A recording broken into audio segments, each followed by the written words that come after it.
Every Ugandan, whether employed or not, needs a guarantee for some form of social protection across their life cycle.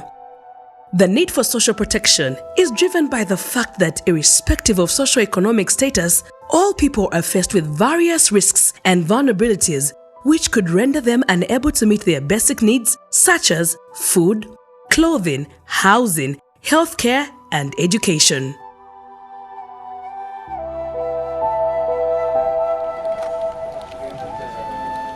I'm Stephen Kasaija. I'm the head of the Expanding Social Protection Program Management Unit under the Ministry of Gender, Labour and Social Development.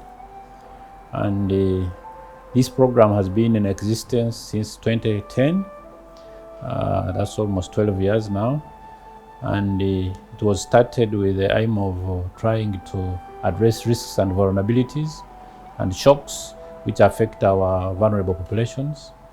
Of course, vulnerable populations are many, include children, vulnerable children. You look at older persons, persons with disability, all those are vulnerable groups. So social protection as a concept stands for addressing risks and vulnerabilities.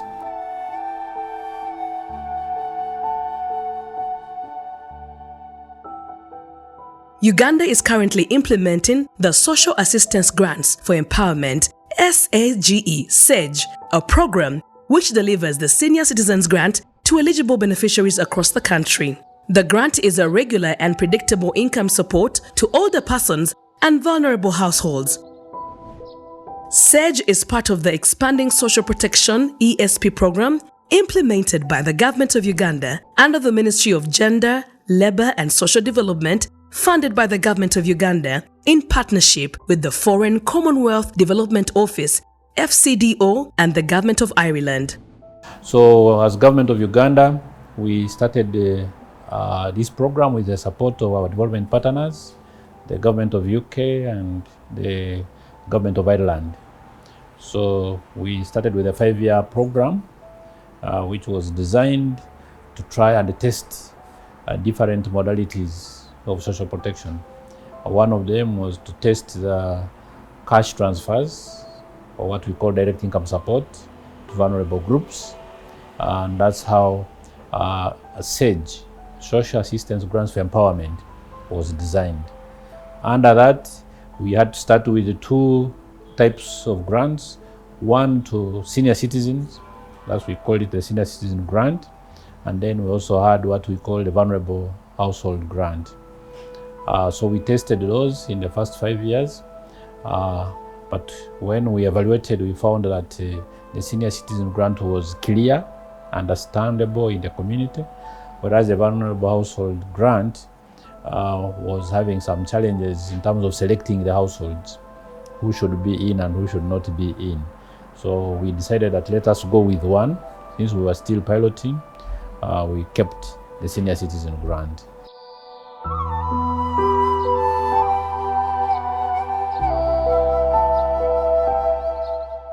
Since inception, the Expanding Social Protection ESP program has undergone a lot of transition right from the pilot phase where only 15 districts were reached through the phased rollout that brought on board 50 additional districts, and now the recently concluded national rollout covering all the districts in the country, reaching older persons of 80 years and above.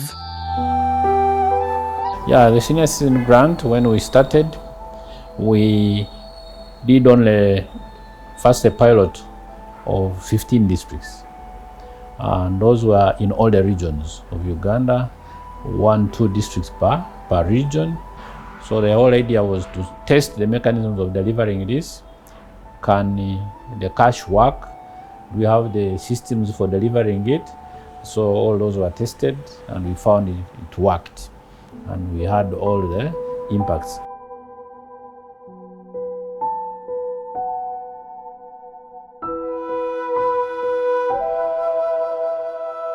The transition translated into an expanded geographical scope, increased number of beneficiaries to be reached, and served in change of payment service provider PSP, among other changes. So in terms of the scope, after that learning, there was a lot of demand generated from the communities the people who are benefiting, but also other older persons who are not in the program. The rights-based organizations like Human Rights Commission, Equal Opportunities Commission, civil society organizations all joined in to say this is a good service which should be extended to older people. So because of that demand, government agreed that after the 5 years, we should roll out this program. So we moved on and added another 50 districts. So a decision was made that now to move everywhere in the country, we needed to determine a manageable number.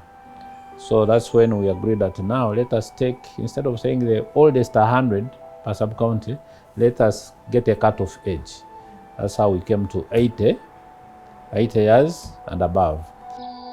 One of the major institutional changes to support the scale-up of the Senior Citizens Grant under ESP2 is the shift of SEG technical support from district administrative units to regional program technical support units, and the appointment of a community development officer in each district as the focal person in charge of SEG SAGE. This adjustment made the national rollout more efficient, affordable, and sustainable. I'm Constance Tujiramasiko, a community development officer for Southern Division in Kabale Municipality, Kabale District. We do mobilization. Let's say if the ministry has some program to do with the old people, it's me to mobilize those individuals. Let's say if they want to enroll new entrants, it's the CDO to mobilize together with the ward agents. The Senior Citizens Grant has had an enormous impact on the lives of the beneficiaries and their households. Livelihoods are changing because of the income security that people have received. People have invested in livestock, farming, and other projects, pointing to better nutrition, access to health and education, improved savings, investments, and productivity, among other benefits.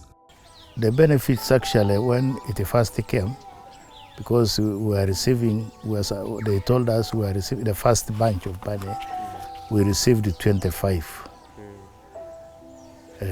These 25, we really were grateful because for us to get the money, this 25 by then was very, it was good money.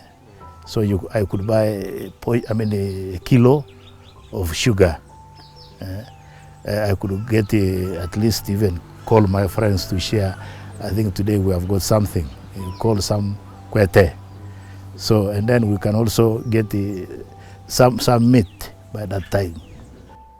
Batandike kutuha sentezi nanyo kinachwiremu nkabanza kwiteka msirwa rosemary natandika kwitemese kisaka na bya rosemary yegi ate ubuna yongire nkaba nindu mu butunda nabwo nakoraki natandika kubulima kabanza kubulima haishaho warugaho nengera na hati nabugara ishyaka buri bwagena bukunguka hanyuma ikirugiremo hatobwire buno natandika kutunga empunu hanyi kinabona zyankonyera empunu natangiye kuyitunga ni ntunda ni hamwe akasente akukonyera eka yange mukazi wa hamwe n'abana ba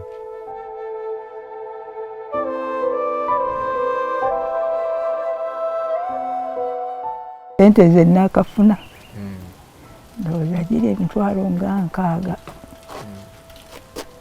abazisobamu awo sikyajjukira bulungi kubanga nze kazitanzifuna naye nkola ebalirya ne mmanya nti zituuse bwe ziti nenziteeka awo ku kayumba kange ako ne ngamba oluvannyuma ndifunamu ate ekigenda mu maaso naye nga sizizizza ku mmwaba kuzoonoona.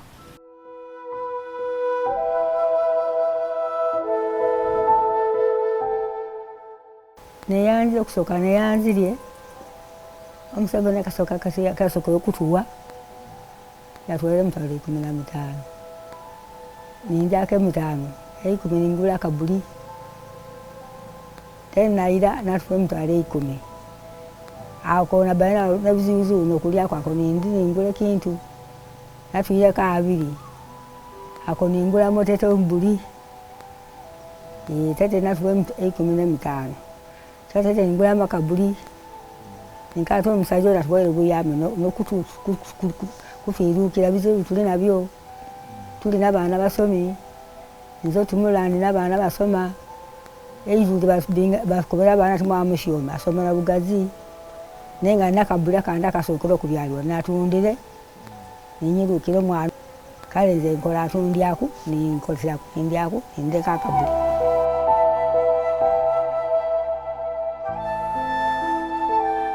In conclusion, the Senior Citizens Grant is extremely successful. It established systems for delivering the income support grants and generated evidence on its impact, administrative feasibility, and long-term sustainability, and above all, it has provided income security through regular and reliable transfers of money to vulnerable and excluded individuals of the community.